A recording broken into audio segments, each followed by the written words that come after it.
Good morning mga busing, kanang namanggoy nagkuan. Namanggoy nangutana kung unsaon daw pagmarkot kini siya kuan no. Kini si Marmuliet. Kanais magmarkot kung kabalo lang ko hihi. Kung kindi pang isa oh. Unsaong di ay na pagmarkot to. Kuan magud ang pagmarkot magud nato pwede dali ra jud kaayo. Pwede ra dali ang mga busing no. Ang unang-unang to gamiton kining gunting no, gunting atong anong gamiton pagmarkot sa limon, kini limon no. Ikaduha na tong gamiton mga busing kining kuan, kining kutsilyo. Ikatulo kining silupin na sulanan kini sa skindi, kini sulanan sa skindi nga silupin. Tapos ikaupat kung ano ni mga busing ha, basic lang sa nang basic lang, inato lang mga pagkamarkot ba, pero successful gyapon.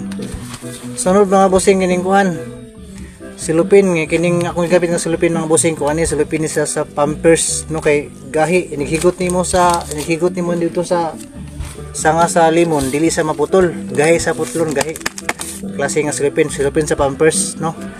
Sunod mga busing ang gamiton kining kuan tubig, spray sa tubig. Kaya kaning tubig magud mga busing i-spray tani sa yuta para mabasa ang putos na to sa yuta diri sa kuan sa skin di wrapper, basa-basa gamay jud ang kuan yuta no. Bisag unsang klaseng yuta mga busing, balikin ni siya mga busing oh. Yuta naman diri sa kilid sa mong balay na tanaw oh. Manali mong balay kana anang gwapa na akong asawa. Nadihan lang na nato siya og tubig para magbasa-basa siya. Sprayhan. Kinamuton lang na ito mga busing kaya di man ni mapanos. Buhag-hag lang gapon sa mga busing ba. Buhag na basa-basa sa gamay. Balimaan ni sa mga busing oh.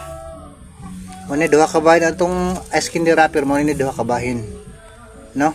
Tapos ang buhaton to karon mga busing kuan. Magkating ta diri para atong i-markot no. Ato gyapon ipakita sa inyo unsaon.